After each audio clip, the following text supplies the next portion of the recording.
All right, we're continuing our thoughts on this function called bubbles. In our previous episode, if we wanted to change its sort direction, low to high, we had to come in and modify the code. It's very dangerous. You never want someone to touch your code. So I want this box to sort of be sealed off, and I wanted people to talk to it right through here. So what did we need to do? We need to be able to change this, and there are different ways of doing it. We could have another variable here. We could say integer direction,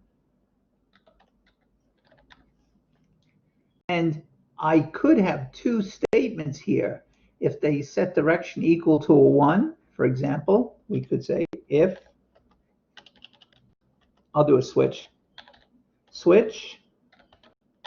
direction, but it looks so beautiful, switch direction.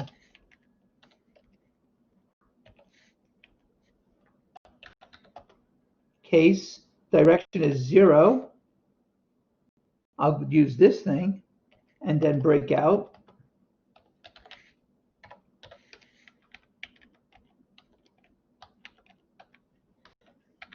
If they give me the number 1, I'll use this direction and break out. So what happens here with this code? With this code, you give me a number. Based on that number, I'll either use this inequality or I'll use this one. Let's test it. We go down here, use bubbles. We'll say use direction 0. Show me what it looks like. And what I'll do is I'm going to take this twice. Whoops, Control Z, Control Z, Control V. So I'll group these two together like this. And now I'm going to say sort in one direction and then switch directions and show me what you have.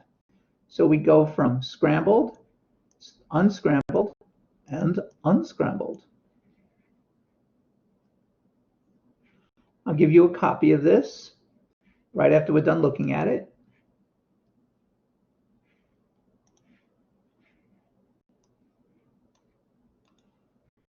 Switch to a larger font. And here's my main program. So line 29, we display the data as written up here. We haven't changed anything. Look at line 26, and line 29 is exactly what in line 26. Then we have to sort in line 31 from low to high, and we get low to high in line 32. We see it. Then in line 34, we say sort high to low, and now we see this direction. Now, who the heck remembers what numbers mean? So a very important concept is to avoid these numbers. So that would mean with bubbles, we'd have to have some constants defined. Constant, integer, let's say up equals 0, and we'll say constant integer down equal 1. So I'm going to use things like up and down. Oh, and over here, I'm going to use the word up now. And here I'm going to use the word down. Look at my program now. Yes, a typo. Thank you. So here I have two constants. They're used with bubbles. All right. And bubbles says switch. What direction? The up direction or down? Look at that in English.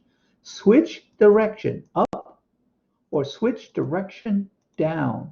You can almost understand it and swap the information. Swap. Oh, here, bubbles. Moose, the number in the moose, up. Now, in real life, I wouldn't call it bubbles. I would call this bubble sort. So people would know, oh, they're doing a bubble sort on the mooses, they're sorting upward.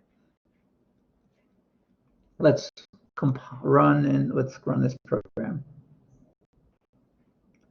All right, my computer sometimes does that, so I'm going to run it again. So now we have a program, works the same as before, but it's more readable. I see the word up, and notice it's sorting, going up. Here, bubbles, sort down. And I look at it, oh wow, that's sorting going down. I love it. Now, one more thing we could look at here. These two constants go with bubbles. And maybe I want to isolate them from everyone. So what I could do is I could create a namespace, if I could spell space.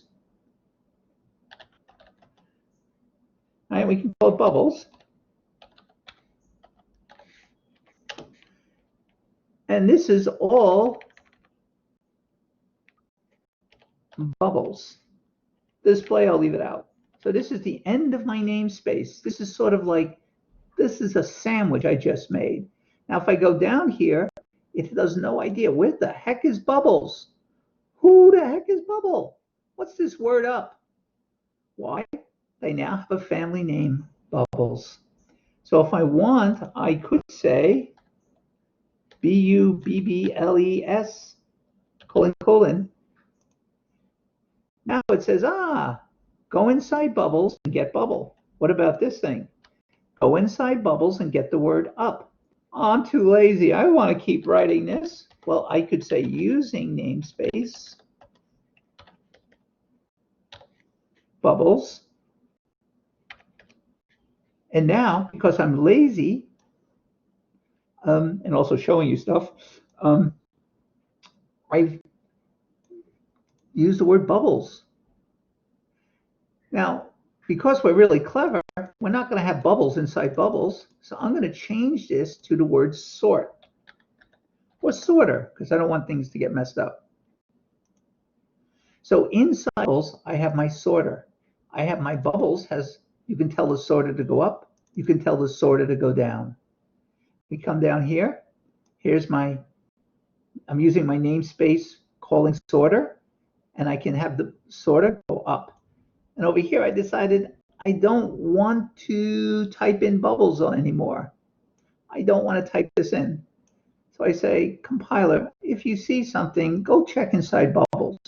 It looks, oh, what's sorter? Finds it in bubbles. What's that? It finds it in bubbles. And if you wanted to, there's nothing stopping you from doing this. This is considered dangerous. You have to be very judicious in your use of this stuff. All right. We'll end the recording here. That's one technique, but it's not the technique I'm really interested in. I'll give you a copy.